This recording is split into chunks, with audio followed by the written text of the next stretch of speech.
De plus en plus sur nos chantiers, mais on voit des ouvriers, des employés qui sont d'origine étrangère. C'est pas que nous pourchassons des gens qui sont d'origine étrangère, mais ils doivent absolument respecter les conditions du travail en Wallonie. En tout cas, on constate que depuis 3-4 années, le phénomène s'est clairement amplifié.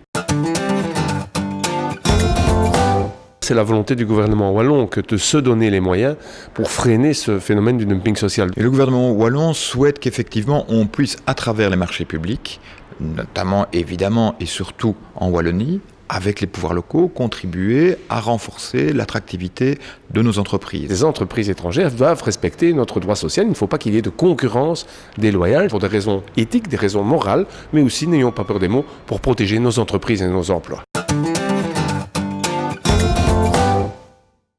On est en train de transposer la directive européenne. Il y a des responsabilités au niveau du gouvernement fédéral, au niveau du gouvernement wallon. Et je pense que la lutte contre le dumping social, c'est clairement l'affaire de tous. C'est l'affaire du gouvernement wallon qui prend l'initiative. C'est l'affaire du gouvernement fédéral qui doit mieux contrôler les chantiers publics parce que les infractions aux lois sociales sont de sa compétence. C'est l'affaire des communes et des provinces ou des intercommunales qui doivent mettre les clauses à l'intérieur de leur marché. Il y a de plus en plus de communes en fait qui adoptent des chartes pour lutter contre le dumping social à leur niveau. Et ces chartes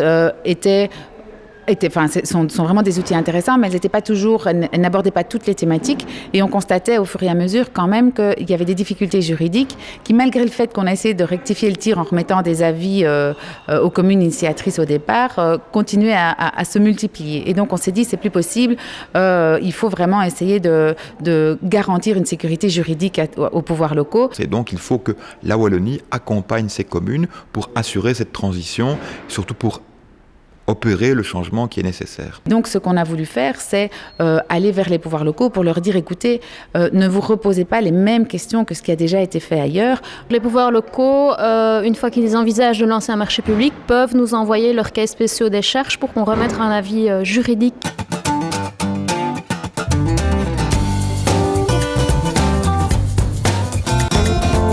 Cette matinée m'a apporté en fait pas mal d'éclaircissements par rapport aux clauses sociales, par rapport à l'intégration de ces clauses dans les futurs marchés publics que je serai amenée à rédiger.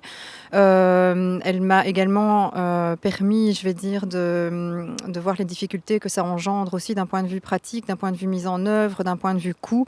Et donc voilà, donc maintenant il va falloir effectivement remettre tout ça au clair, peut-être effectivement se faire aider par les facilitateurs. Vous pouvez contacter un facilitateur clause sociale qui va vous aiguiller justement dans les démarches à suivre pour intégrer des clauses sociales dans les cahiers des charges en tant que pouvoir adjudicateur et pouvoir faire en sorte d'orienter l'entreprise vers de la formation de stagiaires ou de l'insertion et alors sous-traiter une partie des travaux à des entreprises d'économie sociale d'insertion.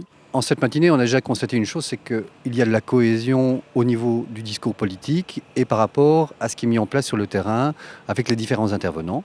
Donc on voit que la dynamique est en place et petit à petit, on progresse de mois en mois vers des marchés publics avec moins de dumping, avec plus de clauses techniques et de clauses sociales qui vont favoriser la pérennisation des emplois locaux et la sous-traitance qualitative dans ce type de marché. Mais disons que nous, on n'est pas forcément en première ligne, mais plutôt en deuxième ligne.